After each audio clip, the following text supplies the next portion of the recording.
You already know what it does. SPI the most Easty, aka VJ Keyway, aka Bay Machiavelli. You know I'm 3 times realer, 3 times iller. I'm 3 times iller, three times iller, 3 times iller. Now, have you spoken to anybody like Wack or anybody like that, or like through any third parties or anything No, I like ain't that? got. I talk through the black box through a microphone. He talks back. You don't see me. He did a little sweet little text messages and try to do metaphors and all that. Matter of fact, Wack, tell our little broad I said 976. Thank you for the braces and for that tuition, cuz you've been paying crippin' for a long time. We appreciate it. Like what? Now, let me ask you this, if you don't mind answering it. So, speaking of current events, so I know what's taking place right now. A lot of people talking about the meetup with Tekashi, and this a guy that you hold no punches discussing, and then Wack. Now, both of these gentlemen meet up, I guess, with academics. Now, what do you what's your take on that? Do you have a take on that? I just can only assume from what I can gather that those are 3 of a kind. Like these are 3 type of people that naturally find themselves in the same room, enjoying each other's company. The energy is cohesive. They make a union that all 3 of them can appreciate. I'm gonna leave it at that. Yeah. Now, let's go on to man. It's not so somber now. Let's just go with legacy now. How did you meet Nip?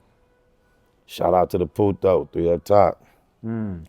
It's way back in the phone booth days on Compton Avenue in the shopping center. I remember the first time I can recall running across Nip. He was in a white Aurora, and me and Puto needed a ride somewhere, and we was in Watts, and wherever Puto was shaking and making that day, that was our ride. Nipsey came and got us. And he was calling him Ermias, cause like he wasn't even like, whoa. So that's the first time I could recall, like 01, 02, maybe 03. It was before 03. Probably 01, 02, the first time I met him, fuck with Puto before it was obvious that he was finna be neighborhood Nip the Crip, the Keyway Christ. But yeah, I met him through Puto. Okay. Most beautiful gift Puto ever gave me. And y'all did do music together. Yeah, then when he started taking his music serious, I was in the Blue Room. I would imagine that was somewhere around 06, 07, can't recall. I would have imagined that Puto got him to the studio session that night. We shot a video that night, but just recent days, just chilling, Puto was like, that's crazy because I wasn't even there that night. I'm like, you wasn't? He like, nah, so I can't quite recall how the communication was kept up to the point where he came through. We did 2 records that night, shot a video to 1. And then ironically enough, I went into a hiatus and then he went into the highest.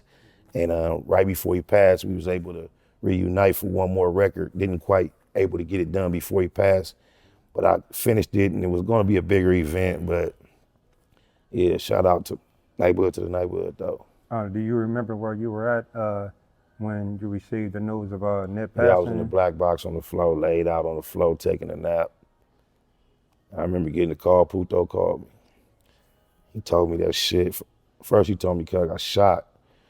And excuse me, my current situation with Nipsey was so regular that at that time, it was like, yeah, all right, I'm finna just hang up, go back to sleep. That shit ain't nothing.